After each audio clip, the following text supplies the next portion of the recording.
IBPS PO main score card आ गया है। मेरे स्कोर्स कुछ इस तरीके के हैं जो कट ऑफ से काफ़ी कम है और इस बार का मेरा परफॉर्मेंस पिछले मेंस के परफॉर्मेंस से बहुत ज़्यादा बेकार हो गया है। स्पेशली रीजनिंग में जो नंबर आए हैं वो तो अनएक्सपेक्टेड है, बट मेरी इंग्लिश वीक थी। लास्ट ईयर RRB PO में इंग्लिश का 1 नंबर कट ऑफ रह गया था। ओवरऑल कट ऑफ से 5 नंबर ज़्यादा थे, बट इंग्लिश का 1 नंबर से रह गया था। सो इस बार मैंने इंग्लिश पे वर्क किया, मेरी इंग्लिश इम्प्रूव हुई। Maths as we all know maths का क्या था लेवल, उसके बाद भी मुझे एक्सपेक्टेड था 10 to 12 मार्क्स, बट 8.25 मिला। कोई बात नहीं। मुझे डाउट था जो डिस्क्रिप्टिव में, क्योंकि मेरे वर्ड लिमिट कंप्लीट नहीं हुए थे, तो मुझे ये डाउट था कि मुझे मे बी सेक्शनल रह जाए, बट मुझे 14.50 मिला है। इसका मतलब ये हुआ कि डिस्क्रिप्टिव में मैंने एक चीज़ का ध्यान रखा था, वर्ड लिमिट भले से कंप्लीट नहीं हो पाई, बट मेरा मेन फोकस ये था कि मुझसे कम से कम गलतियाँ हो, क्योंकि कंप्यूटर चेक करता है। सो कहीं ना कहीं मुझे उसका फ़ायदा हुआ। अब ओवरऑल मुझे परफॉर्मेंस देख के बहुत गुस्सा आ रही है खुद पे, क्योंकि मैंने बहुत सारा टाइम इन्वेस्ट किया था GA पे, और after investing so much of time अगर 7 नंबर मिल रहे हैं, so I was expecting somewhere 10 to 12, क्योंकि I have attempted around 22 questions और मुझे 7-8 गलतियाँ मिल चुकी थी, तो मेरा ये था कि मुझे 10 से 12 नंबर मिल जाएंगे, बट कोई बात नहीं। सबसे ज़्यादा डिसअपॉइंटिंग तो रीजनिंग रहा मेरे लिए, बट इसमें मेरी ही गलती है। अपार्ट फ्रॉम रीजनिंग, अगर मैं ओवरऑल अपनी परफॉर्मेंस को देखूँ तो GA में मैं और बेहतर कर सकती थी। इंग्लिश में ठीक है, मुझे जितने आ रहे थे मैंने उतने ही अटेम्प्ट किए थे, तो नेगेटिव नहीं चाहिए था मुझे। एंड मैथ्स में और अटेम्प्ट कर सकते थे, बट नहीं कर पाए। थोड़ा लास्ट में रियलाइज़ हुआ था 2 मार्क्स वाले क्वेश्चन इजी थे, वो डुएबल थे। एंड लेटर एंड ऐसे तो ठीक है, मुझे जैसी मेरी इंग्लिश की परफॉर्मेंस रही है उस हिसाब से मुझे ठीक है, बट हाँ, मुझे इससे ये रियलाइज़ हुआ कि और बेहतर किया जा सकता है। तो मैं कुछ टिप्स देना चाहूँगी अपने जो भी एक्सपीरियंसेस अभी तक मुझे हैं, जितने भी मेंस मैंने दिए हैं उनके रिगार्डिंग। सो स्टार्ट कर रही हूँ मैं रीजनिंग से। मुझे जो लगता है रीजनिंग में अप्रोच होनी चाहिए। प्री के लिए तो बहुत सारी प्रैक्टिस की नीड है, और मेंस में मुझे जो फील हुआ, मुझसे जो गलती हुई वो ये हुई कि मैंने बहुत ज़्यादा फोकस कर दिया था GA की तरफ। क्योंकि मैं वर्किंग हूँ तो मेरे पास उतना टाइम नहीं रहता है, मेरा सेकेंड हाफ पूरा मेरे पास नहीं होता है। मैं सिर्फ मॉर्निंग में ही जो पढ़ पाती हूँ। सो उस वजह से मेरे पास उतना टाइम नहीं था कि मैं अच्छे से प्रैक्टिस कर लूँ, ST वगैरह दे दूँ फुल टाइम। सो प्रॉब्लम ये हुई कि ST ना देने की वजह से मेरी प्रैक्टिस उतनी अच्छी नहीं थी। स्पीड और दूसरा डिफरेंट टाइप ऑफ क्वेश्चंस नहीं हो पाए थे इस बार प्रैक्टिस। सो वो एक कहीं ना कहीं प्रॉब्लम रही है। अपार्ट फ्रॉम दैट मुझे ये लगता है कि रीजनिंग में आप लॉजिकल अगर ना ही अप्रोच करो, या फिर अगर आप कर भी रहे हो तो आप उसकी श्योरिटी मत ही मान के चलो, उसको काउंट मत करो कि आपने किया है। लॉजिकल के अलावा रीजनिंग में अगर करना है तो सबसे पहले आपको क्वेश्चन गो थ्रू होना होगा।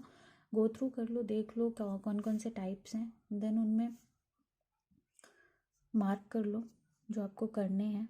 मार्क करने के बाद मिसलेनियस वाले इजी जो रहते हैं वो सब आप कर लो। 2 नंबर वाले अगर इजी हैं तो वो कर लो, फिर जाके आप पजल वगैरह पे ट्राई करो। और अगर आपको लॉजिकल करना है तो लॉजिकल में आप कर लो, बट आप बहुत ज़्यादा अटेम्प्ट मत करो, और अनसर्टेनिटी है तो बिल्कुल भी अटेम्प्ट नहीं करने चाहिए। मुझे अपनी गलती जो रीजनिंग में समझ आती है वो ये है कि मेरी प्रैक्टिस इधर भी उतनी अच्छी नहीं रही है। जैसे मेरी मैं ST वगैरह भी उतना अच्छे से नहीं दे पाई हूँ, टाइम नहीं उतना मैं डिवोट कर पा रही थी। सेकंड, अगर मैं मैथ्स की बात करूँ तो मैथ्स में मुझे अभी जो समझ में आ रहा है कि मेरी कैलकुलेशन बहुत वीक हो गई है। मेरी कैलकुलेशन बहुत ज़्यादा ही वीक हो चुकी है, क्योंकि मेंस के बाद फिर काफ़ी टाइम तक एसटी नहीं दिया, फिर उसके बाद प्रैक्टिस जब आपकी प्री वाली छूट जाती है तो पूरा कैलकुलेशन ख़राब हो जाता है। कैलकुलेशन वीक होने की वजह से, और फिर दूसरा ये कि मेंस का लेवल जिस तरीके का भी आया था उसमें हम नहीं कर सकते। लोग के अच्छे अटेम्प्ट हुए होंगे उसमें भी, ऐसा नहीं कह सकते कि नहीं हुए होंगे।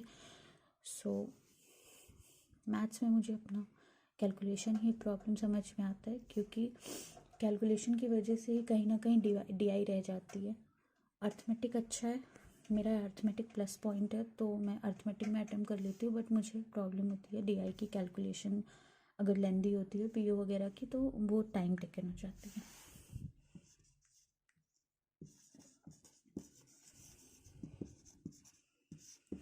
इंग्लिश, अगर मैं इंग्लिश में देखूँ तो इंग्लिश में मुझे जो समझ में आ रहा है वो ये है कि इंग्लिश में जो भी मेरे लूप होल्स थे वो मैंने कवर कर लिए हैं, बट इंग्लिश में थोड़ा ये है कि प्रैक्टिस और ज़्यादा ज़रूरी है, और डिफरेंट टाइप के क्वेश्चंस को प्रैक्टिस करना ज़रूरी है, ताकि मुझे एक सेंस डेवलप हो पाए।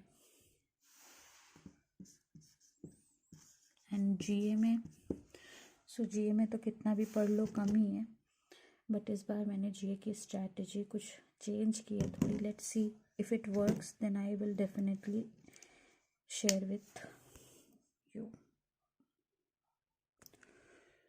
सो be with me and share your experience with me. I will share my experience as well. अभी कुछ रिजल्ट्स मेरे अवेटेड हैं, सो लेट्स सी उनमें क्या होता है। सो ये कुछ मेरे रिजल्ट्स हैं जो अभी वेटिंग है। SBI PO प्री किसी भी दिन आ सकता है। बहुत ज़्यादा होप्स नहीं है, क्योंकि मेरे अटेम्प्ट 60 अराउंड है, और आई थिंक इतनी तो कट ऑफ नहीं जाएगी। सो बहुत ज़्यादा होप्स SBI से नहीं है मुझे। SSC CGL में मेरे जो स्कोर आ रहे हैं वो 144 अराउंड आ रहे हैं आंसर की से मैच करने के बाद। अभी कुछ कह तो नहीं सकते, बट हाँ, जो भी रिव्यूज़ वगैरह मिल रहे हैं, अगर नॉर्मलाइजेशन उतना ज़्यादा अफेक्ट नहीं करता है, सो Tier 1 क्लियर होने के चांसेस हैं। SSC IMD में मेरे 103 मार्क्स आ रहे हैं, एंड ये मेरा फिज़िक्स से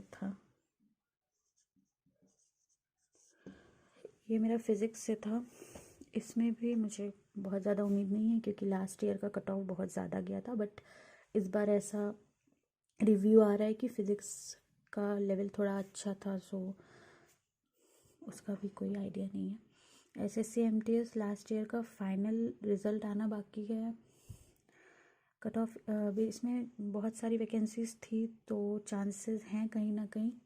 NTPC मेरा लेवल 2 के लिए क्वालिफाइड था, बट टाइपिंग में मैं नहीं क्वालिफाई कर पाई थी, तो नॉन टाइपिंग का जो एक ऑप्शन है वो मेरे लिए है, अगर कट ऑफ कम हुआ तो।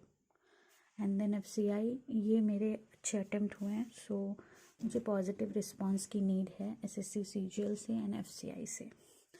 बाकी सो डाउटफुल हैं। अब मेरे रिज़ल्ट आने पे मैं इनके रिव्यूज़ भी शेयर करूँगी, और जो भी मेरा एक्सपीरियंस रहेगा उसके रिगार्डिंग मैं वो बताऊँगी।